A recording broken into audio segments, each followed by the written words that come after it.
everybody. Welcome. I'm Howie Howard from Mr. Furious Records. Joined once again by my friend Cory Kibler. What's going on, Cory? Hey. It's good to see you. This is the last recording from the laundry room. Did you know that? No. Oh, that's right. When are you moving? Saturday. Holy hell. Saturday is the big day. So these are episodes 73 and 74, I believe. You're literally listening to episode 73. This is recording session 42 for Dat Fury Radio. And yeah, it's going to look different next time we record. That's great. Well, you still have the stars in the curtain? Probably not. So the new space it's a longer room, and there's not a washing machine behind me in the new space, and it will probably be kind of looking back onto like the TV and the red couch in the far background. Ooh. The famous red couch from the cover of Cool Drugs. Yeah. Listen Like Steve's. That's awesome. That is a famous red couch. That's great. So, yeah, that's what's going on over here. What's going on with you? We've both been through a lot these last few weeks, haven't we? Yeah, it's been wakey. Had a dog, had spinal surgery. He's recovering well. He's doing really well. I just took him for a little walk before this. Oh, good. So he's allowed to walk now, and Yep. Yeah, it was good. Like when he first got home, he couldn't like stand up or move at all by himself, and it was very scary. So now that he's like standing up and moving on his own, it's great. The challenge now is to keep him immobile while he heals, because he wants to go upstairs and he wants to jump on things, and so we have to have everything blocked off. But he's doing really well, so I'm really glad about that. And then last week, Laura was in Vegas all week. My wife was there for a realtor thingy. And so it was me and Heel and Doug and our daughter Elliot, and it was a good week. It was busy, still working on all that stuff, of course. But I went to bed really early every night, which was awesome. Like I basically went to bed at the same time I did, and it was a game changer. But I'm back off that wagon. So, do you want me to beep her name? Oh, it doesn't matter. You can. Maybe I'll start over. I'll say... You don't have to start over. Okay. We'll just say, how old is she? She's 8. We'll just call her the 8-year-old. Okay. Yep. Sounds good. Hipters. I know. That's exactly what I was going to say. Just put in Hipter. Instead of her name. Kibler. Yep. All right. Well, maybe you can help my memory here. We're going to talk about some questions. Okay. And the first question we're going to talk about is robe bands versus cape bands. And this is, and we might play a little game with it too. This is a concept we developed, and I think we might have developed it. I mean, by developed, I mean it was just like a running joke for a minute between us. And I think that joke might have happened in person, because I did a light search of email and text and did not find the origin of this concept. So I think we might have discussed it in person. But I do remember, and you fill in if you remember any more. Of course, the like paradigmatic Robe band is Sun, the metal band that literally plays in like black monks' robes. Yeah. Do you remember? I mean, and capes have been like a running joke between us, cape bands, for a long time. But do you remember anything else about the robe versus cape dichotomy and where it came from? I don't remember. I think it is sort of, so like my friends and I have also come up with a system that I won't get into tonight heavily, but it's like a spectrum or a matrix or whatever you want to call it. And it's, oh wait, can I swear on the show? I mean, it's not bad swears. Okay. Sack of shit versus son of a bitch. Right. And that goes all the way back to college or earlier for you, maybe. Yeah. Yeah. And so it seems simple on the surface, right? Like you'd be able to tell who's a sack of shit, son of a bitch, but it's actually a lot more complicated than that, because if you know me, you might say that I'm a sack of shit because I might put trash in my pockets instead of finding a trash can 10 feet away or something like that. But I actually have a lot of son of a bitch qualities in that everything has to be stacked at 90 degrees or whatever. And so it's this complicated thing. And cape and robe band, it to me is like a natural extension of that. And it's even more fun because it's like, okay, there are bands that are obviously robe bands like Sun, like you said, and then also literally Polyphonic Spree, right? They literally wear robes, right? They do, but this is where, to me, they're a cape band. So this is where some of the friction comes from, because you take robe like quite literally in a way, and I have a much more like genre-based schema for this whole thing. But continue.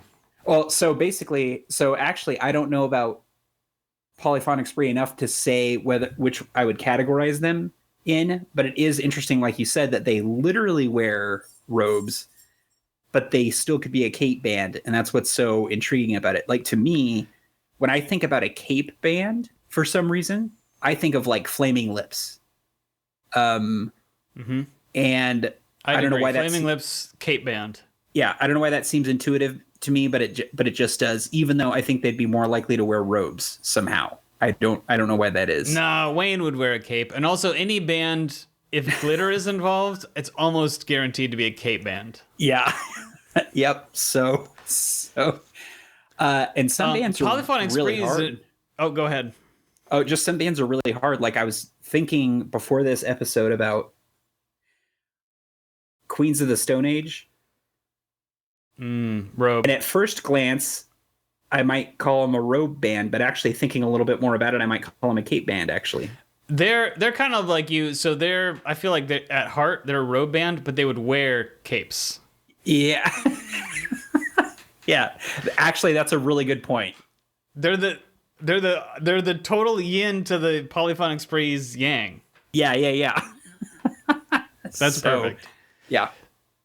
I hadn't thought about sack of shit versus son of a bitch in a long time, and back when that was a thing we talked about, it seemed that you were like a very clear-cut case of sack of shit. I am very clear-cut son of a bitch.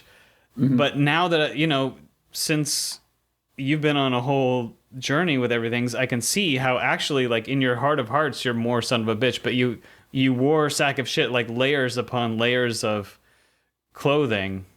Yeah. That you've been, you're this wonderful onion. You've been shedding these layers of sack of shit slowly over the years. And actually, I think you have some real sack of shit in your core that maybe, I don't know if it's as you've gotten older, it's been something that you've just embraced a little bit more. And it's weird because I wouldn't say sack as in inconsiderate or sack as in thoughtless or something like that. But maybe in the sense of like Howie will surprise me, like in a joke session, like over just riffing. You'll say the joke, but I'm like, oh damn, that's like total sack of shit joke, but not in a distasteful way. But I'm just like, oh, that humor. Yeah. So yeah, you have a very unique view on my sense of humor, because I will say things to you that I literally will not say to anyone else, including my spouse. Yeah. Yeah. So that's very unique. Well, let me tell you. So I have, for me, and obviously this is just a fun, silly conversation. Obviously, this doesn't mean anything.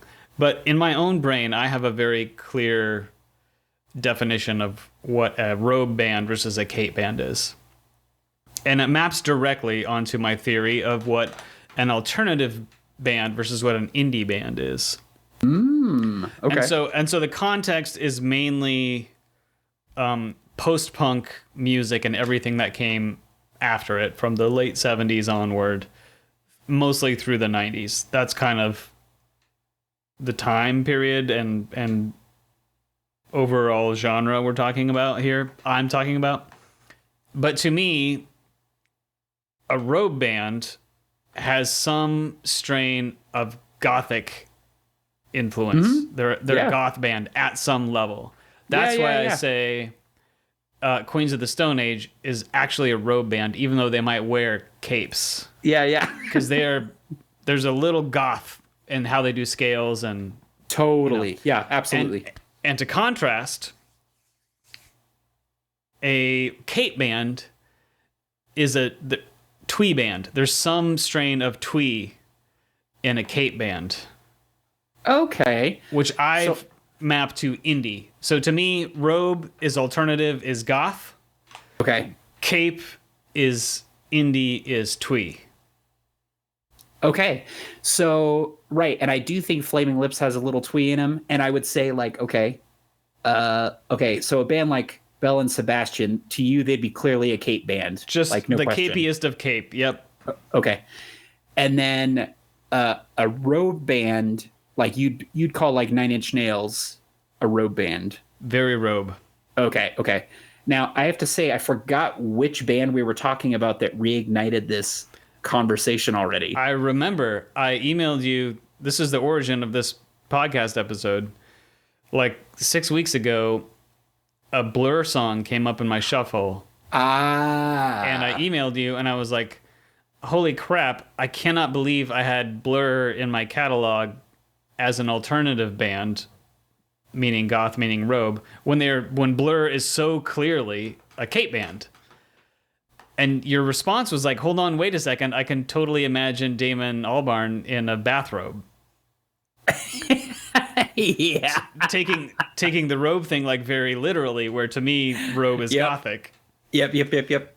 And so that's where I was like, oh, podcast episode. Okay. So, just to make it clear, Blur is a cape band. To me, yes. They're very twee. All the little English countryside stuff. Oh yeah. Daily life. Yep. That's twee as hell. So going by what we're talking about, and I would say that your operational definition here is the one I'm going to go with too, just because it makes the most sense, and I don't have another working one besides intuition, basically. Well, you have what they would literally wear, which is different. Yeah. But I think they are kind of compatible. Like, because I'm talking about genre and you're talking about costuming. And like a pure speculative gut instinct on what they would wear. Okay, so by your definition, I definitely think Blur is a cape band. Like, there's no question then, because they're just way too quaint. You know, are they capier than Oasis? Capier, yeah, for sure.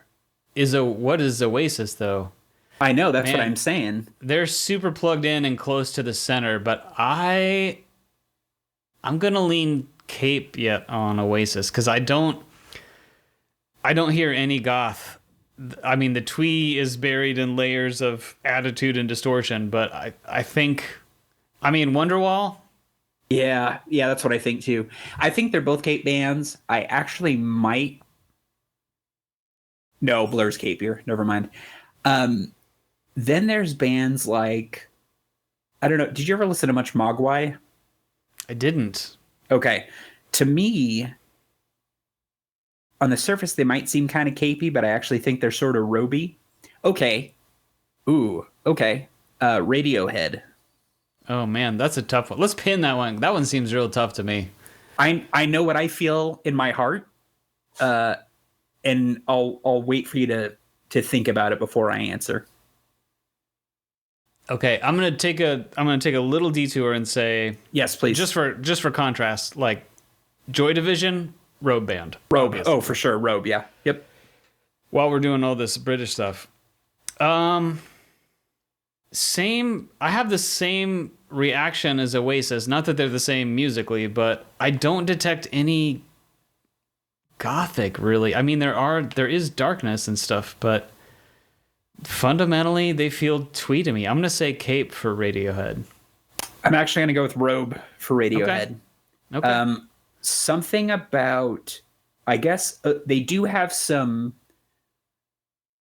I mean, like, you know, there's like Fake Plastic Trees and High and Dry and things like that. But they also have stuff like You Might Be Wrong and Idiotech and 15 Step and stuff that sounds kind of roby to me. It's a very close thing for sure. Yeah, we might circle back to that. I don't know. Yeah, that could be its own episode. You went straight for some tough ones. Yeah. I didn't get very far into it, but I did pull up my catalog. I'm gonna toss you some curveballs here. Yes, let's do it. Before we get into some. So Afghan Wigs. Cape? What? Oh, I don't know. New Orleans stuff? Songs about vampires? No, Robe. Robe all the way. That was supposed to be an easy one.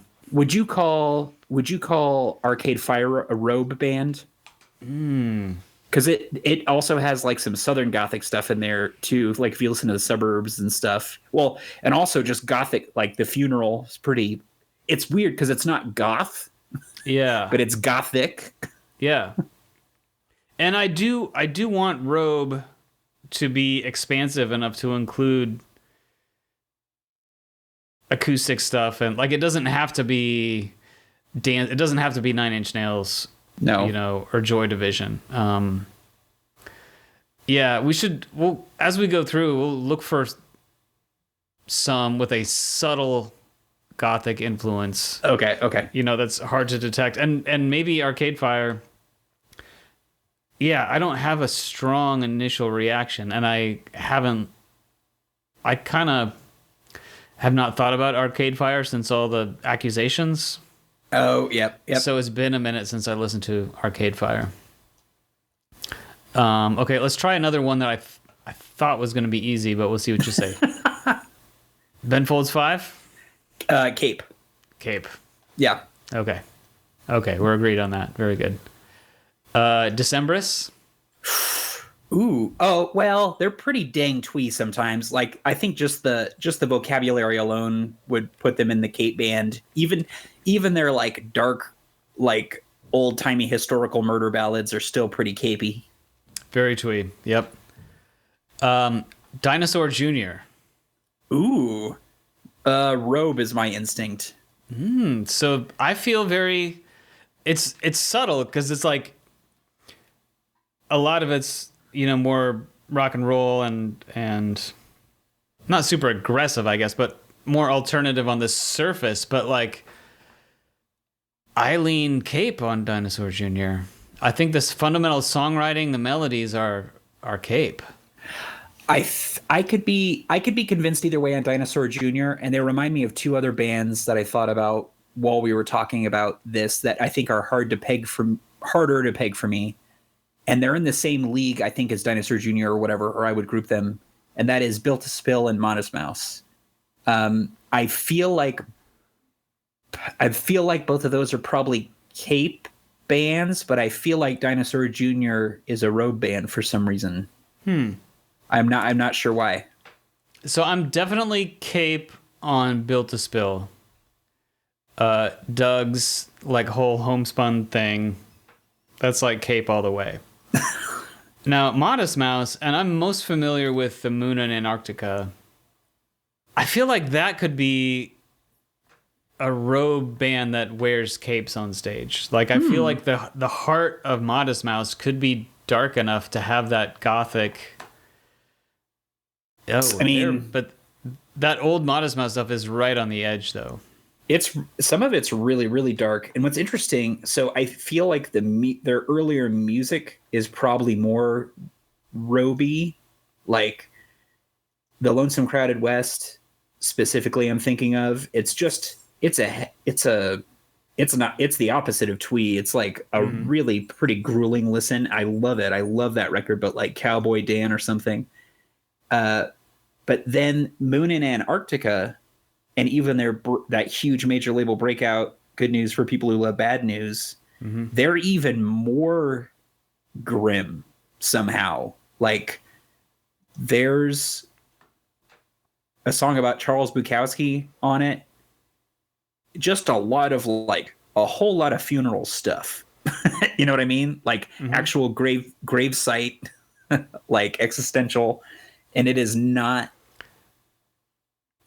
I mean, there's melody, but it's not melodic like Built to Spill. It's not like that. Or even Dinosaur Jr. for that matter, which is really melodic stuff. So there's this overlap Oh man, I should have prepped an Eisenhower matrix. But yeah, there is certainly an overlap where it's not automatic that all Robe bands are like heavier than all Cape bands, right? There's Totally. a lot of middle ground there. Yeah. Where the influences can swirl around.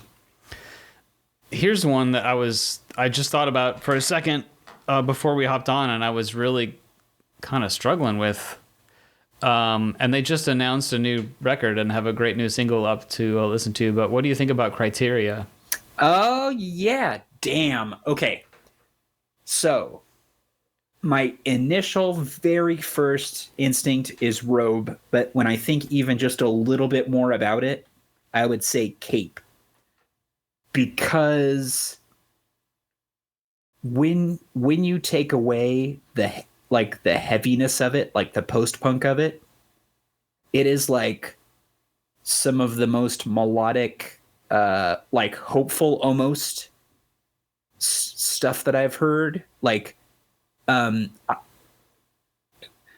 they are like a robier,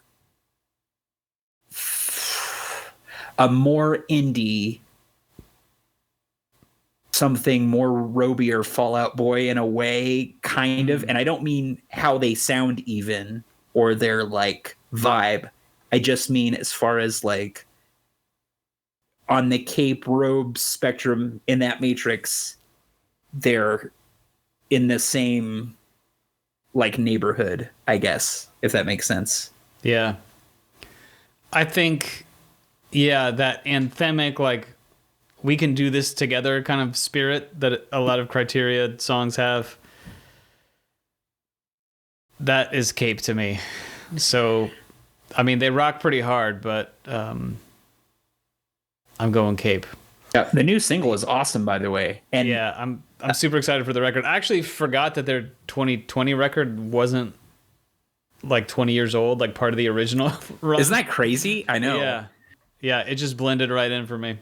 I was thinking about other Saddle Creek bands too. So to me, The Faint is obviously a Robe band. Has to be. But then, and Bright Eyes, I think, is probably a Cape band. But Cursive is really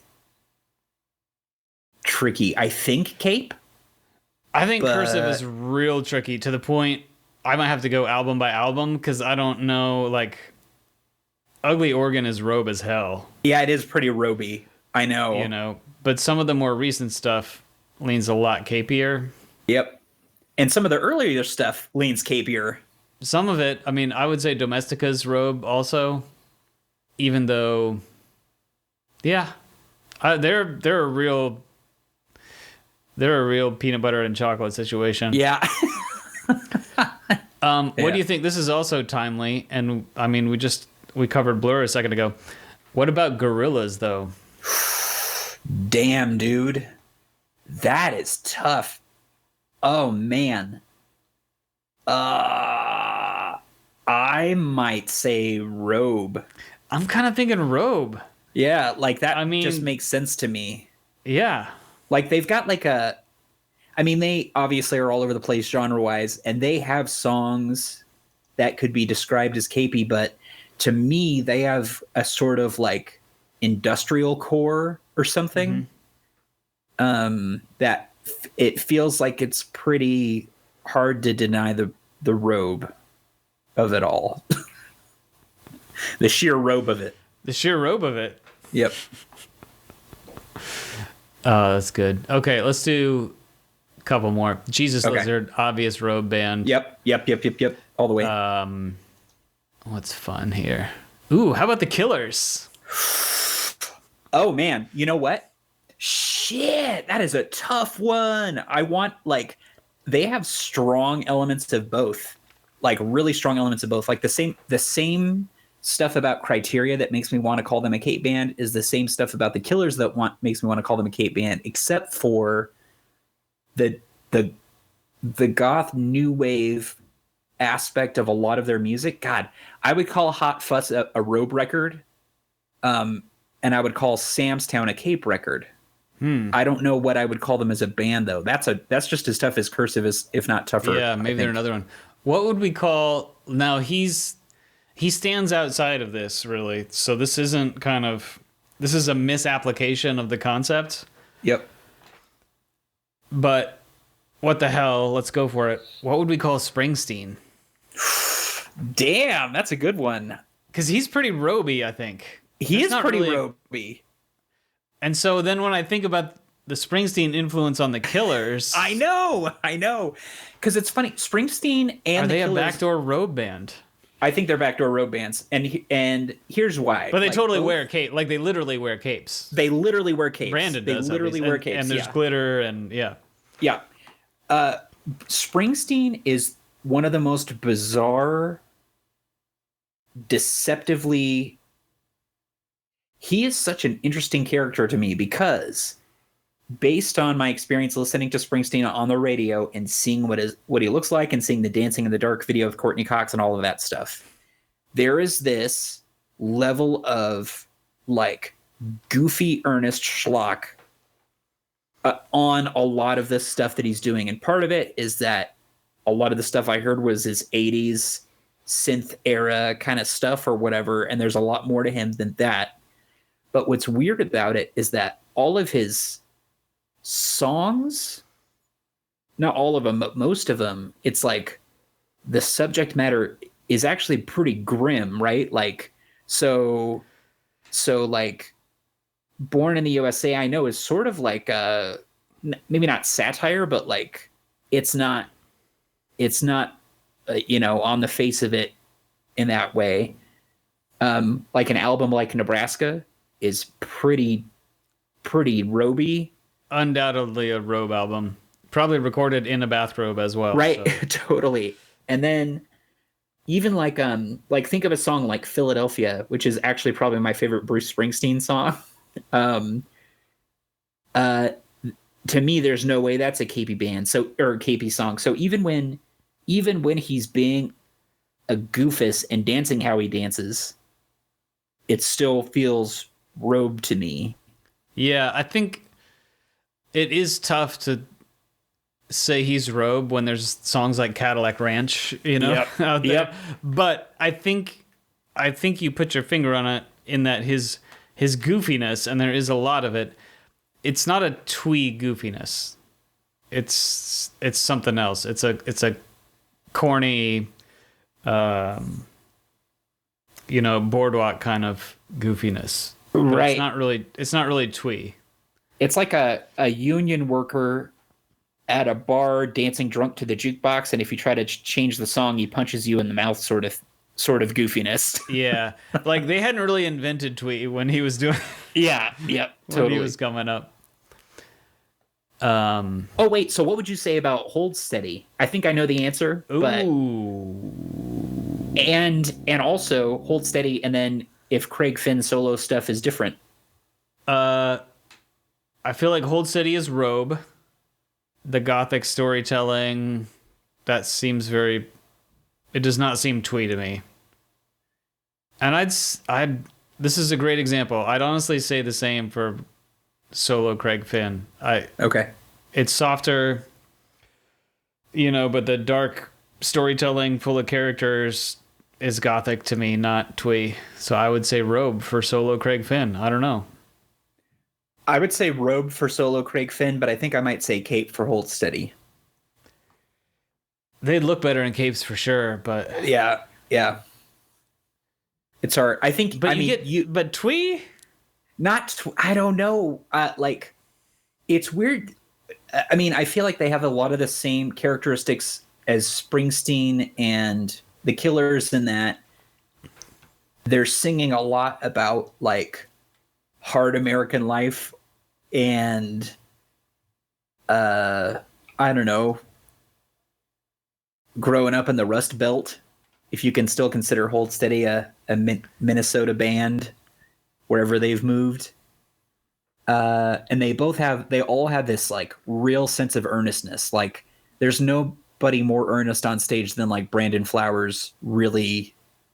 And same thing with like Craig Finn. Like I know he's goofy, but he's like, there's no like parody or like, this is sort of stupid, but I'm leaning into it. It's like, this is Yeah, he doesn't really put his tongue in his cheek. No. So, but for some reason, and maybe it's just the Hold Steady songs I'm thinking of because they're the ones I like more.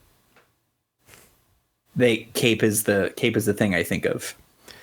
I shouted. We were moving boxes the other day, and I don't know. My spouse said something, and I responded with, "Get hammered!" And Howie, if you would have asked me to, she just looked. Wait. Let me finish. Oh, go on. Sorry. She just looked at me like, "It's not time, buddy. Like, we can't do that right now." And I was like, "No, it's a Hold Steady song. Like, do you?" No, she didn't. Just totally face planted. Didn't go anywhere. Oh, if you would have said, what are you going to say? I was going to say, if you would have said, Corey, I want you to yell out the lyric that you think I'm going to yell at the same time, that's exactly what I would have yelled. It is the quotable, funniest, awesome, most ridiculous background vocal. It makes me happy every time. Followed close on its heels by Everybody's Coming on the Navy Sheets. Yep. It's like an angel's whispering to me. Yeah. All right. I thought of one more that might break our system here. Okay. Where do you put Spoon? Ooh, damn. Oh, shit. I might call them a Robe band. That's where I was leaning too. Yep. And not just because of the cover to Gimme Fiction, on which someone is actually wearing a robe. Yeah. But I think their music is super roby. I think so. Another way to put it, or another layer to add, like when you're just cool, like Brit circa 2002, being just cool like that and being able to like wear a cool jacket inside or whatever and not betray. Now, I'm not saying this was actually what's going on in his brain, but like to not betray like an ounce of anything less than total confidence. And, you know, that kind of cool leans Robe to me. Like, like Twee Cape is a little bit more self-aware, kind of a little bit more self-deprecating. Right. Like if you ever listened to like the Unicorns, I don't know if you ever listened to them at all. Mm-mm. Okay. So they're like a total Cape band. Like right away you'd go, oh yeah. You know from the name, yeah. Yeah. But like Spoon to me, like I think they are like right in the mix with so many other Cape bands, but I would totally call them a Robe band. Like I think it is some of that like badassery, and also just like the music, their music, even when it's quaint or something, never feels cute. Like everything hits at once, you know, it could be used as like a theme song to a show on Apple TV or something, but it's not like cheeky or like, you know, silly or anything at all. Yeah, there's a toughness and a muscle even to stuff that's sonically is quite lightweight, like Girls Can Tell and Kill the Moonlight. Yeah, I think we've properly attired. Yeah. Sweet. Well, that was fun.